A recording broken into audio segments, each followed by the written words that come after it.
ایک معمولی آدمی جو 30,000 روپے اپنے بجٹ کے ساتھ وہ کس طریقے سے اپنا بجٹ مینٹین کرے گا؟ آج آپ حالات تو دیکھیں، لوگ خودکشیوں کی طرف جا رہے ہیں۔ 11 بجے بند کرنا تو کسی طرح سے ممکن ہی نہیں ہے کاروبار کو نا۔ کاروبار کو آپ نے دیکھیں، ہم سندھ حکومت کے ساتھ ہمیشہ کھڑے تھے، ہمیشہ کھڑے ہیں۔ انہوں نے سارا ملبہ عام آدمی کے اوپر، عام تاجر کے اوپر ڈالنا شروع کر دیا، اور یہ حکومت کا کوئی طریقہ ہے ہی نہیں۔ یہ مطلب میں نے تو لفظ ایسا استعمال کیا کہ بکواس پالیسی ہے اس حکومت کی، بالکل کوئی منطق والی چیز کسی بھی اینگل پہ نہیں ہے۔ مفتاح اسماعیل صاحب کے سٹیٹمنٹ پچھلے 4-5 مہینے کے اٹھائے جائیں، سر چکرا جائے گا کہ یہ وہی آدمی ہے جو یہ باتیں کر رہا ہے۔ سبسکرائب کریں اور بیل دبائیں تاکہ کوئی خبر رہ نہ جائے۔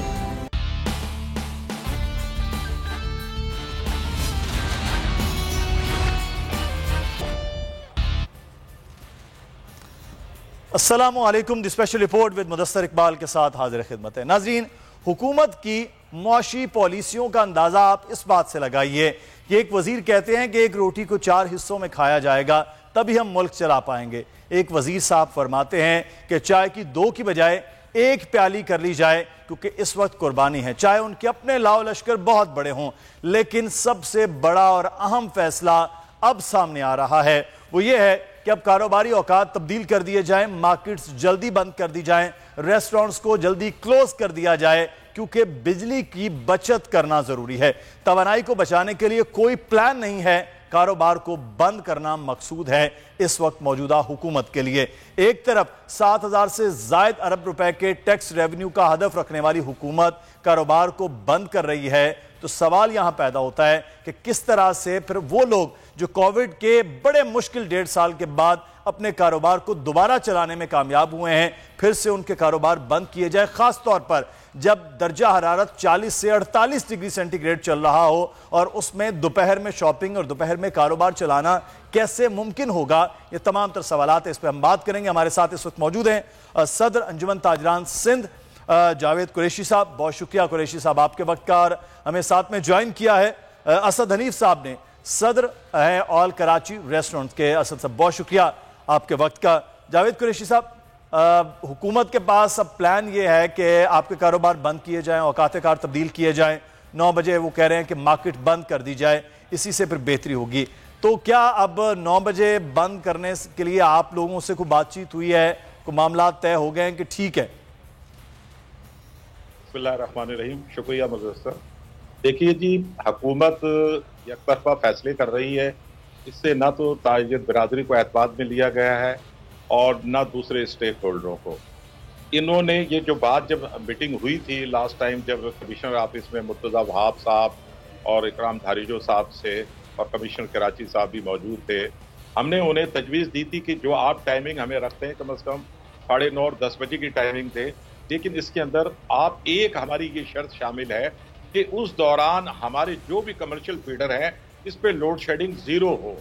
لیکن اس کے برخلاف آج سندھ حکومت ایک نوٹیفیکیشن کے ذریعے ہم پر یہ فیصلے تھوپنا چاہتی ہے۔ ہم تاجر برادری ان فیصلوں کو قطعی قبول نہیں کریں گے اور ہم اسے یکسر مسترد کرتے ہیں۔ اب مجھے بتائیں کہ کس طریقے سے شادی حال میں لوگ 10:30 بجے اور 11 بجے ریسٹورنٹ، مجھے بتائیں کہ یہ کاروبار کس طریقے سے چلے گا؟ یہ تمام باتیں تمام تاجر برادری اور عوام پر یہ مسلط کرنا چاہتے، لیکن ان کے جو شاہانہ اخراجات ہیں ان میں کوئی کبھی واقع نہیں ہو رہی، اور اس قسم کے فیصلوں سے ملک ترقی نہیں کرے گا۔ پہلے ہی ہماری معیشت کا بیڑا غرق ہو چکا ہے، اس کے بعد نئی حکومت نے آنے کے بعد جس طریقے سے پیٹرولیم مصنوعات اور دوسری اشیاء پہ جو قیمتیں انہوں نے بڑھائی ہیں وہ قوت خرید سے باہر ہو چکی ہے عام آدمی کی۔ ایک معمولی آدمی جو 30,000 روپے اپنے بجٹ کے ساتھ وہ کس طریقے سے اپنا بجٹ مینٹین کرے گا؟ آج آپ حالات تو دیکھیں، لوگ خودکشیوں کی طرف جا رہے ہیں۔ لوگوں کے پاس آج ہمارا جو ملک کا جو خسارہ ہے 50,000 ارب ڈالر سے زیادہ یہ بجٹ کے اندر ہی خسارہ ہے۔ آج ڈالر آپ کو پتہ ہے 211 روپے کا اوپن مارکیٹ میں ٹریڈ ہو رہا ہے۔ صحیح۔ اچھا قریشی صاحب، یہ تو بڑا ایک اہم معاملہ اوور آل اکانومی کا، لیکن کاروبار چلتے ہیں تو اکانومی بھی چل پاتی ہے، ریونیو تبھی جنریٹ ہوتا ہے، لوگوں کو کاروبار چلتے ہیں تو روزگار بھی بن رہے ہوتے ہیں۔ میں اسد حنیف صاحب آپ سے جاننا چاہوں گا، 11 بجے ریسٹورنٹ 11:30 بند کرنا، وہ بھی کراچی جیسے شہر میں جہاں کاروبار ہی جب 9 بجے 9:30 بند ہوں گے، اس کے بعد ہی ریسٹورنٹس کی رونقیں ہوتی ہیں، تو یہ بڑا مشکل تھا آپ لوگوں کے لیے اس وقت جب کووڈ ہوا. تو حنیف صاحب اب کیا معاملہ 11 بجے اب بند کر دیے جائیں گے ریسٹورنٹس؟ بسم اللہ الرحمن الرحیم. السلام علیکم. بات یہ بھائی کہ کسی بھی طرح سے آواز آ رہی ہے آپ کو میری؟ جی جی. بات یہ ہے کہ 11 بجے بند کرنے کا کوئی تک نہیں بنتا ہمارے کام میں کم از کم. اس کی وجہ یہ بنتی ہے کہ ہمارے پاس 24 گھنٹے فریج چلتا ہے. ہمارا جو ریسٹورنٹ کھلتا ہے جو 6 گھنٹے 8 گھنٹے جو بھی ہمارا کام چلتا ہے اس 8 گھنٹے 24 گھنٹے میں 7 سے 8 گھنٹے ہم صرف اور صرف جو ہے وہ بجلی اپنی استعمال کرتے ہیں. ہم اپنا جنریٹر استعمال کرتے ہیں. باقی 24 گھنٹے میں 70% تو وہ ہمارا ہوتا ہے جس کو ہم روک ہی نہیں سکتے, کیونکہ ہمارے فریجز جو ہے وہ لگاتار چل رہے ہوتے ہیں. ہمارے ٹوٹل ہمارا کام جو فریجز پہ اور کولنگ سسٹم پہ ہوتا ہے جس میں ہمارا فوڈ رکھا جاتا ہے, میرینیٹڈ میٹ رکھا جاتا ہے. تو اس ممکنات میں سے ہی نہیں ہے کہ ہم جو ہے وہ کسی طریقے سے اپنی اس کرائسس سے نکل سکیں. ہماری بات ہو رہی ہے. اور دوسری بات کہ 11 بجے بند کرنا, تو 11 بجے بند کرنا تو کسی طرح سے ممکن ہی نہیں ہے کاروبار کو نا. کاروبار کو آپ نے دیکھیں, ہم سندھ حکومت کے ساتھ ہمیشہ کھڑے تھے, ہمیشہ کھڑے ہیں, مگر سندھ حکومت کو تھوڑا سا ہمارے ساتھ یہ کرنا چاہیے, ہمارے بارے میں سوچنا چاہیے کہ ہمیں اس طریقے سے سائٹ پہ دیوار سے نہ لگایا جائے, ہم پریشان ہو جائیں. ہم پہلی کووڈ کے اندر ہم وزیر اعلیٰ صاحب کے پاس جائیں گے اور جا کے بتائیں گے کووڈ کے اندر ہم نے کتنی شدت سے ہم نے نقصان کیا ہے. آپ دیکھیں نا کہ اس وقت ہمارے لوگ کس قدر پریشانی میں ہیں. ہم ابھی تک پچھلے قرضوں سے باہر نہیں ہیں, ہم ابھی تک پچھلے معاملات ہمارے ختم نہیں ہوئے. ابھی تک ہم لوگوں کو ابھی کس طرح سے منہ دیتے ہیں, کس طرح سے ہم لوگوں سے میٹ اپ کرتے ہیں, ہم جانتے ہیں. ہمارا اللہ جانتا ہے کہ ہم اس وقت بہت پریشان ہیں. ہم تو کچھ بھی نہیں کر سکتے. اسٹیٹ ہے, اسٹیٹ کے آرڈرز ہیں, مگر بات یہ کہ اسٹیٹ کو تھوڑا سا ہمارے بارے میں سوچنا چاہیے کہ ہم نے اسٹیٹ کو سوچنا عوام کے لیے قوانین ہیں, لیکن معاملہ یہ ہے کہ اسٹیٹ کہتی ہے ہمارے پاس پلان. اس وقت ہمارے ساتھ چیف نیوز آفیسر اور پرسن فیصل عزیز صاحب بھی موجود ہیں.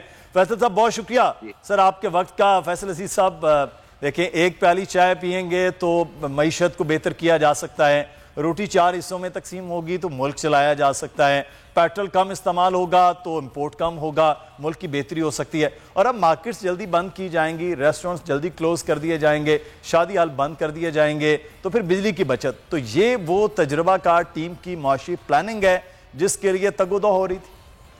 مدثر, یہ بالکل ہی ایک بکواس پالیسی ہے. وہ تاجر حضرات جو کورونا کے اندر اپنے آپ کو سنبھال نہیں پائے, مقروض ہو گئے, ان تاجروں کو ایک بار پھر ایک مشکل حالات کے اندر ڈال دینا, ریسٹورنٹس کو بند کرنا, مارکیٹس کو بند کرنا, بجائے یہ کہ وہ اپنی اسٹریٹجی ثابت کرتے ہیں, اپنا تجربہ کارہ نظام ثابت کرتے ہیں کہ وہ 40 سال سے حکومت کرتے آ رہے ہیں کہ کس طرح تاجروں کو, کس طرح ریسٹورنٹس والوں کو, کس طرح سے پیٹرول اور ڈیزل کی جو انٹرنیشنل پرائزز کا پریشر ہے اور سپلائی چین کا پریشر ہے اس کو ہینڈل کرتے. انہوں نے سارا ملبہ عام آدمی کے اوپر, عام تاجر کے اوپر ڈالنا شروع کر دیا, اور یہ حکومت کا کوئی طریقہ ہے ہی نہیں. یہ مطلب میں نے تو لفظ ایسا استعمال کیا کہ بکواس پالیسی ہے اس حکومت کی, بالکل کوئی منطق والی چیز کسی بھی اینگل پہ نہیں ہے. مفتاح اسماعیل صاحب کے سٹیٹمنٹ پچھلے 4-5 مہینے کے اٹھائے جائیں, جب وہ اپوزیشن میں تھے, اب وہ حکومت میں ہیں, سر چکرا جائے گا کہ یہ وہی آدمی ہے جو یہ باتیں کر رہا ہے. جہاں تک سندھ حکومت کا معاملہ ہے, وہ لمبے لمبے اجلاس کرتے ہیں اور بہت سارے اجلاسوں کے اندر وہ ایسے فیصلے کر لیتے ہیں جو بعد میں یو ٹرن لیتے ہیں. ہم نے بہت سارے ایسے فیصلے ان کے دیکھے جو کووڈ-19 والے پیریڈ کے اندر تھے, بعد میں انہوں نے اپنے آپ کو ایڈجسٹ کیا. وہ بیٹھے اور بیٹھنے کے بعد غصہ ہوا تاجر برادری کی جانب سے, ایف پی سی سی آئی کی جانب سے, چیمبر کی جانب سے, ریسٹورنٹ ایسوسیشن والوں کی طرف سے, لیکن اس کے بعد پھر اس کا حل انہوں نے نکالنا. ریئلائزیشن ہوتی ہے سندھ گورنمنٹ کو, میرا خیال ہے کہ یہاں پہ بھی ریئلائزیشن کی ضرورت ہے. فیصل صاحب, پہلے کیوں نہیں ان کے ساتھ بات چیت ہوتی؟ دیکھیں, جن کے لیے بنایا جا رہا ہے, نوٹیفیکیشن جن کے لیے کیا جا رہا ہے, ان کو پہلے بلا لیا جائے, بات چیت ہو جائے. بہت زبردست بات ہے, لیکن یہ کرتے نہیں ہے. آج تو ایک صاحب ابھی مجھے کہنے لگے کہ وہ ایک اپوزیشن لیڈر ہیں, حلیم عادل شیخ صاحب, جی, ان کی صاحبزادی کی آج شادی ہے. اچھا. اور آج شہر کے اندر ایک بڑی تقریب حلیم عادل شیخ صاحب کی صاحبزادی کی شادی ہے. جتنی بار بھی وہ گرفتار ہوئے ہیں حلیم عادل شیخ صاحب, تو وہ صاحبزادی میڈیا پر اپنے والد کے لیے آواز اٹھاتی رہی ہیں. تو ظاہر ہے کہ زیادہ لوگوں نے وہاں جانا تھا. تو آج ہی نوٹیفیکیشن نکلا ہے کہ شادی ہالز 10:30 بجے بند ہوں گے. تو اب یہ پتہ نہیں اس وجہ سے نکلا ہے یا کس وجہ سے نکلا ہے، لیکن بہرحال 10:30 بجے شادی ہال والا کانسیپٹ بھی ٹھیک نہیں ہے، کیونکہ جو بھی شادی میں آتا ہے وہ اپنے گھر کی لائٹ تو بند کر کے آتا ہے، تو وہ اپنے گھر کو لائٹیں آن کر کر تھوڑی آتا ہے، وہ لائٹیں بند کر کر آتا ہے۔ تو اسی طریقے سے ریسٹورنٹس والا معاملہ بھی، ریسٹورنٹس چل رہے ہیں، اس کے بغیر چلے گا نہیں، یہ مطلب لوگوں کو ہیلپ آؤٹ کرنے کے بجائے تکلیف دینے والی بات۔ لیکن ایک چیز ہے فیصل صاحب، جس طرح سے یہ صرف ایک کپ چائے کا رکھا ہے پورے دن میں، آپ کے لیے بھی ایک ہی ہے، تاکہ احسن اقبال صاحب کی جو اکانومی کا معاملہ ہے اس کی بچت جو ہے وہ برقرار رکھی جائے۔ احسن اقبال صاحب تو ایک بار نہیں بار بار فیل ہو رہے ہیں، بار بار فیل ہو رہے ہیں، ان کی جو اسٹریٹجیز ہیں، ان کا جو پروفیسرشپ ہے وہ داؤ پہ لگی ہوئی ہے، وہ ساری چیزیں کر ہی نہیں پا رہے۔ مفتاح اسماعیل صاحب فیل، شہباز شریف صاحب فیل، احسن اقبال صاحب فیل، خواجہ آصف صاحب فیل، پیپلز پارٹی کو بھی لتاڑ، مطلب کل جو پریس کانفرنس کی ڈیزل اور پرائزز کی بڑھانے کے بعد ان لوگوں نے جس انداز میں کی، چہروں پہ شرم تھی، ندامت تھی، قوم کو ایک ایسے سائٹ پر لے کر جا رہے ہیں جہاں پر واپسی کا راستہ نہیں ہے۔ یہ پتہ نہیں کیسے الیکشن میں جائیں گے۔ بڑی خوفناک سی آپ بات کریں، لیکن میں نوٹیفیکیشن کے حوالے سے آج ایک اور چیز بھی ہم نے دیکھی ہے۔ میں قریشی صاحب آپ سے جاننا چاہوں گا، جاوید قریشی صاحب، نوٹیفیکیشن میں ایک چیز لکھی گئی ہے کہ اس کی امپلیمنٹیشن کے لیے مقامی ایس ایچ او کو اختیار دے دیا گیا ہے۔ تو جاوید قریشی صاحب، یہ مقامی ایس ایچ او کا اختیار وہ آپ بھی بہتر جانتے ہیں، ہم بھی بہتر جانتے ہیں کہ وہ بڑا خطرناک اختیار ہوتا ہے، کہ یہ دہاڑیاں بھی ہوتی ہیں، لوگوں کو کس طرح سے سنب کیا جاتا ہے، یہ بڑی خطرناک سی چیز اس میں آ گئی ہے۔ دیکھیں جی، اب تاجر برادری تو پہلے بھی ان لوگوں کے ہتھے چڑھی ہوئی تھی، اب مزید انہیں اختیارات دے کر ایک رشوت کا بازار اور گرم ہو جائے گا۔ اور میں یہ پوچھنا چاہتا ہوں حکومت سندھ سے، کیا ایس ایچ او کو یہ کام ایس ایچ او کا ہے کہ وہ جبراً لوگوں کی جو ہے وہ مارکیٹیں بند کروائے، ریسٹورنٹ بند کروائے، شادی ہال بند کروائے؟ میں ایک سوال ہے ان حکمرانوں سے میرا، اور فیصل عزیز صاحب بیٹھے بڑے سینئر جو ہے وہ ہے اپنے ہمارے جو جرنلسٹ، بہت زبردست انہوں نے بات کی۔ آج سے حکومت اعلان کرے، صوبائی اور وفاقی حکومت، کہ ہماری بیوروکریٹ اور وزراء 1000 سیسی۔ لیکن قریشی صاحب، حکومت کا اعلان تو شاید بہرحال بہت دور ہے، اب دیکھیں کہ معاملات کیا کس جانب بڑھتے ہیں۔ یہاں پر ایک وقت ہوا ہے بریک کا، بریک کے بعد جب واپس آئیں گے پھر ہم بات کریں گے فیٹف کے قوانین اور پاکستان کی کامیابیوں سے متعلق۔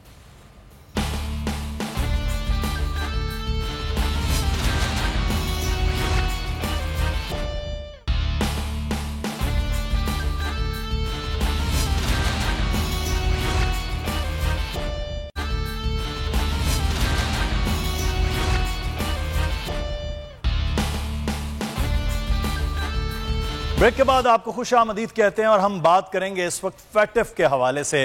ایف اے ٹی ایف کے آج امید یہ توقع کی جا رہی ہے کہ جو اجلاس ہے جو آج ختم ہو جائے گا 17 جون کو، اس میں یہ فیصلہ ہو سکتا ہے کہ پاکستان نے جو کوششیں کی ہیں ٹیرر فائنینسنگ کے حوالے سے، منی لانڈرنگ کے حوالے سے اور دیگر اقدامات، اس کے بعد پاکستان کو گرے لسٹ سے نکال دیا جائے۔ ایک تو یہ کہ یہ کریڈٹ کس کا ہے، موجودہ حکومت، کیا ان کا یہ کریڈٹ ہے، وزیر خارجہ کے بہت دورے ہیں، یا پھر ماضی کی حکومت جس نے 27 میں سے 26 پوائنٹس پر عمل کر لیا، یا ان کا کریڈٹ ہے؟ ہم بات کریں گے۔ ہمارے ساتھ فیصل عزیز صاحب موجود ہیں، چیف نیوز آفیسر بول، اور سلمان شاہ صاحب نے ہمیں جوائن کیا ہے، سابق وزیر خزانہ بھی ہے، ماہر معاشیات بھی ہیں۔ شاہ صاحب بہت شکریہ آپ کے وقت کا۔ شاہ صاحب ایک چیز یہاں پر میں جاننا چاہوں گا آپ سے کہ یہ فیٹف اب کیا واقعی یہ پاکستان کے اقدامات اور فیٹف اور جائزہ اجلاس کے بعد صورتحال یہاں پر ہے کہ پاکستان واقعی گرے لسٹ سے نکلنے کی پوزیشن میں آ چکا ہے اور ایک اچھی خبر ہو سکتی ہے؟ تو یہی آ رہی ہیں، اور کیونکہ پاکستان نے جتنے بھی تھے انڈیکیٹر جن پہ کام کرنا تھا ان میں بیشتر پہ پوری پروگریس کر لی ہے اور مکمل کر لی ہے، اور پاکستان کا جو نظام ہے، بینکنگ کا نظام ہے، جو فائنینشیل سسٹم ہے، اب باقی دنیا میں بہت سے ممالک سے بہت بہتر ہو گیا۔ اب نو یور کسٹمر کے جو ہیں طریقہ کار، یہاں پہ منی لانڈرنگ کے اوپر جو کام ہوتا ہے، اور جس طریقے سے ٹیرر فائنینسنگ کے اوپر ادارے بنائے گئے ہیں، اور ان تمام چیزوں کے اوپر جو بھی پوائنٹس ریز کیے گئے تھے پچھلے 3-4 سالوں میں، وہ سب کے اوپر عمل کیا پاکستان نے، اور حقیقی طور پہ عمل کیا۔ اور اس وقت آپ کو پتہ ہے کہ کوئی 25 سے 30 ممالک ہیں گرے لسٹ میں، اور ان ساروں میں سب سے زیادہ پروگریس پاکستان نے کی ہے. سو آئی تھنک پاکستان کو گرے لسٹ میں رکھنے کا کوئی مجاز نہیں ہے, اور اس لیے جو خبریں بھی آ رہی ہیں وہ یہی انڈیکیٹ کرتی ہیں کہ پاکستان اب گرے لسٹ سے نکل جائے گا اور وائٹ لسٹ میں آ جائے گا. اور اس کی یہ بھی میں کہہ دوں کہ امیڈیٹلی اس کا کوئی پاکستان کو اتنا بڑا فائدہ نہیں ہوگا کہ یہاں سڈنلی کوئی انویسٹمنٹ ہونی شروع ہو جائے گی یا کوئی بہت بڑی امداد آنی شروع ہو جائے گی, لیکن ایک بلیک مارک تھا جس کو ہٹا دیا گیا. بالکل صحیح. پاکستان کے لیے بھی ایک اچھی چیز ہے کہ پاکستان کا جو فائنینشیل نظام ہے وہ کرائم کے پروسیڈز کو نہیں پروسیس کرے. یہ بہت ہی امپورٹنٹ ہے, یہ ایک امپورٹنٹ چیز ہے. اچھا, لیکن ایک چیز میں فیصل عزیز صاحب آپ سے جاننا چاہوں گا, 2018 مارچ کا جو اجلاس تھا فیٹف کا, تو پاکستان گرے لسٹ میں چلا گیا جب حکومت ماضی کی تھی, یعنی کہ مسلم نون کی. اس کے بعد یہ کوششیں ہوتی رہیں, آج کچھ اچھی خبریں یہ سامنے آ رہی ہیں, ابھی اعلان ہونا بہرحال باقی ہے, لیکن اب یہ کریڈٹ کس کا ہے؟ اس حکومت کا جو 2018 میں تھی, اس حکومت کا جو اس وقت ہے, یا وہ حکومت جو 3.5 سال پہلے رہی؟ سب سے پہلے مدثر اللہ کہہ رہے کہ ایسا ہو جائے, اللہ کہہ رہے یہ اناؤنسمنٹ ہو جائے, اللہ کہہ رہے کہ پاکستان کی بھلائی میں یہ فیصلہ ہو جائے تاکہ پھر آگے کے راستے جو اوپن ہو, اس کے بعد ہم کریڈٹ کی بات کریں. لیکن اس وقت جو انوائرمنٹ ہے ایسا لگتا ہے کہ ایسا ہونے جا رہا ہے. میرا خیال ہے کریڈٹ ہم دیں گے پاکستان کی ایجنسیز کو, ہم کریڈٹ دیں گے عمران خان صاحب کی حکومت کو, اماد اظہر صاحب کو ہم کریڈٹ دیں گے جنہوں نے بہت زیادہ محنت کی, بہت فوکس ہو کے ہم نے کام دیکھا. میں وہ ان ٹیمز جو کام کرتی رہیں, جو اس سارے معاملے میں پاکستان کے حساس ادارے جس انداز کے اندر فوکس ہو کے کام کرتے رہے, ان کو میرا خیال ہے ان کو کریڈٹ ملنا چاہیے. عمران خان صاحب کی حکومت کو ہی کریڈٹ جاتا ہے, اس سے پہلی والی گورنمنٹ نے پھنسایا تھا. اس گورنمنٹ کا تو فوکس ہی کچھ نہیں ہے, ان کو تو یہ پتہ ہی نہیں ہے کہ ہو کیا رہا ہے, ان کو تو ویسے ہی اکانومی کی ڈائریکشن کا نہیں پتا, نہ مہنگائی کی ڈائریکشن کا پتا چل رہا ہے, نہ ڈالر کو ایڈجسٹ کرنے کا معاملہ چل رہا ہے, نہ بزنس کمیونٹی کے ساتھ بیٹھ پا رہے ہیں, نہ عوام کی توقعات کا اور ان کی مشکلات کا پتہ چل رہا ہے. میرا خیال یہ ہے کہ عمران خان صاحب کی حکومت کا کریڈٹ ہے.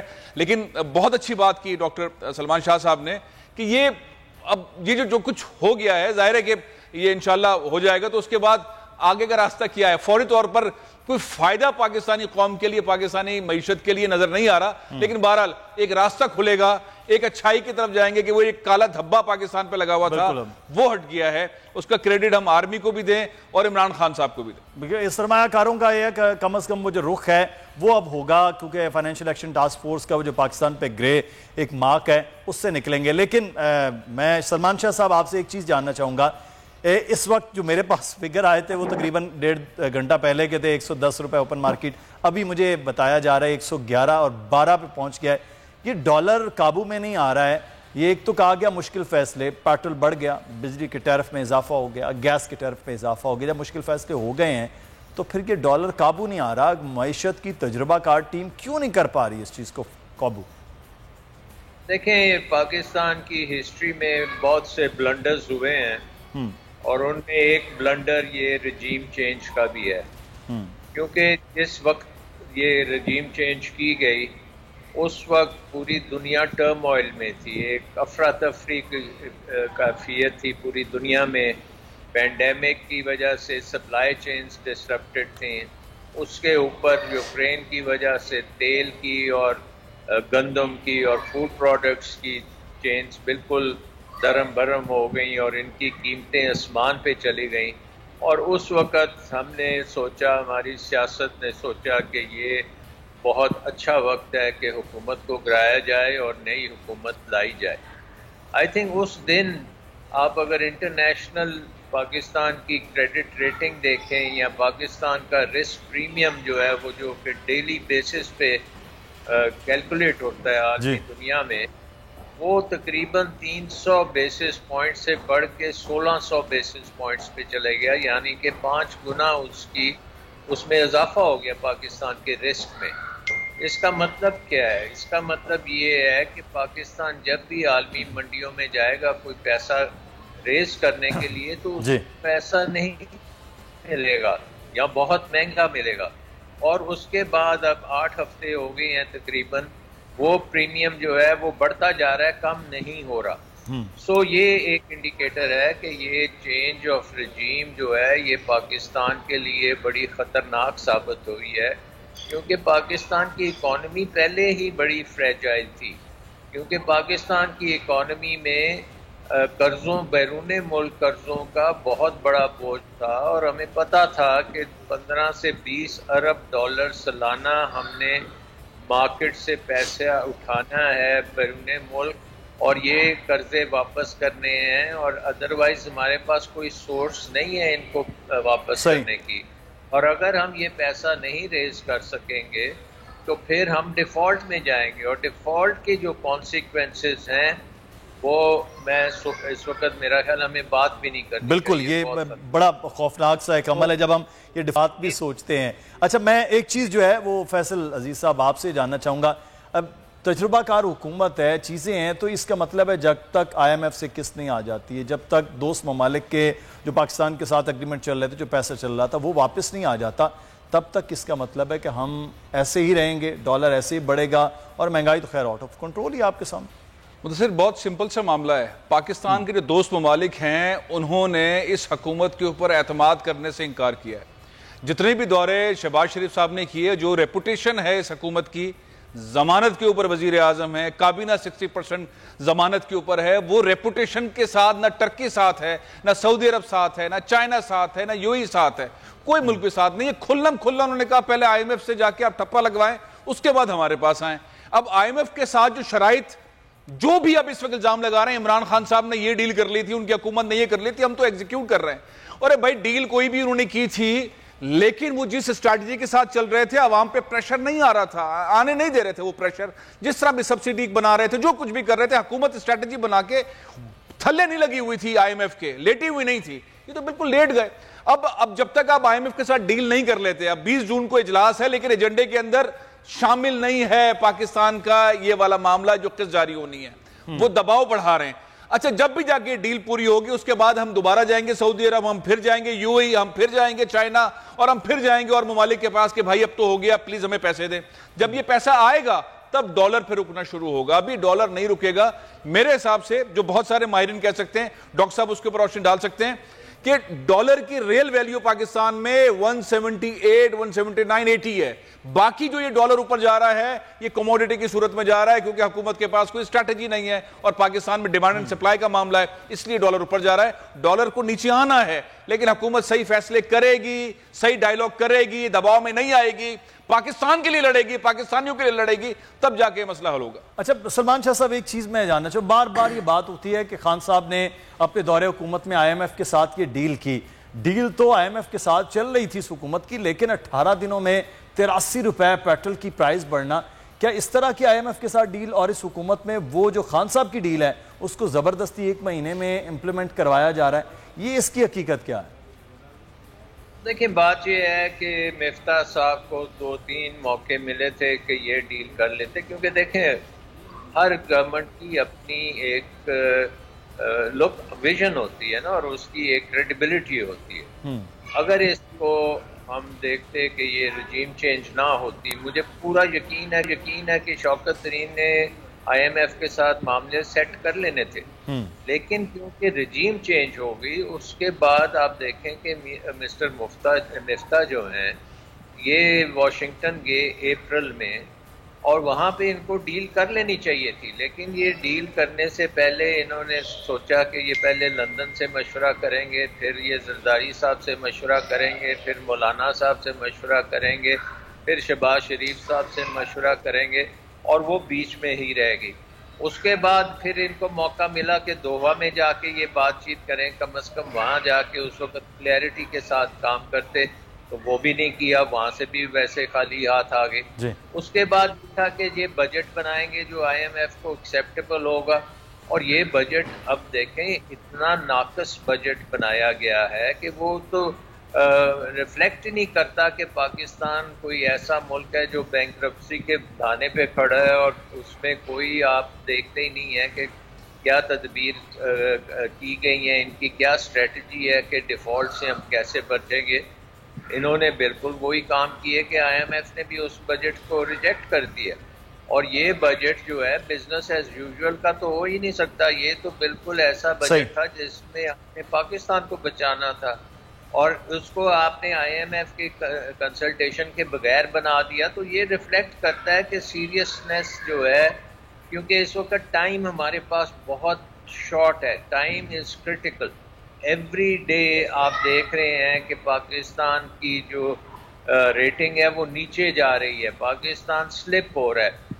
اس کو سہارا دینے کی ضرورت ہے. یہاں سیاست ہو رہی ہے, گالیاں دے رہے ہیں ایک دوسرے کے اوپر, کیچڑ اچھالا جا رہا ہے اور حکومت اس کو فیول کر رہی ہے. حکومت جو ہے جس کا کام ہے کہ پاکستان میں سیاسی ٹیمپریچر کو نیچے لے کے آئیں, وہ اس کو سیاسی ٹیمپریچر کو اوپر لیکن بالکل معاملہ جو ہے اس کے الٹ ہو رہا ہے کہ حکومت کی جو ذمہ داری ہے اس کے بالکل برعکس وہ نظر آ رہی ہے. ٹائم جو بہت شارٹ ہے اور اس میں سیریسنس وہ کم نظر آ رہی ہے. بہت شکریہ سلمان شاہ صاحب ہم تھے, اور ساتھ ہی ساتھ فیصل عزیز صاحب آپ کو بھی شکریہ. اب دیکھنا یہ ہے کہ اس شارٹ ٹائم میں یہ حکومت کچھ بہتری کر پاتی ہے یا نہیں, لیکن فی الحال اس کے آثار نظر کم آ رہے ہیں. اپنا خیال رکھیے گا. اللہ حافظ.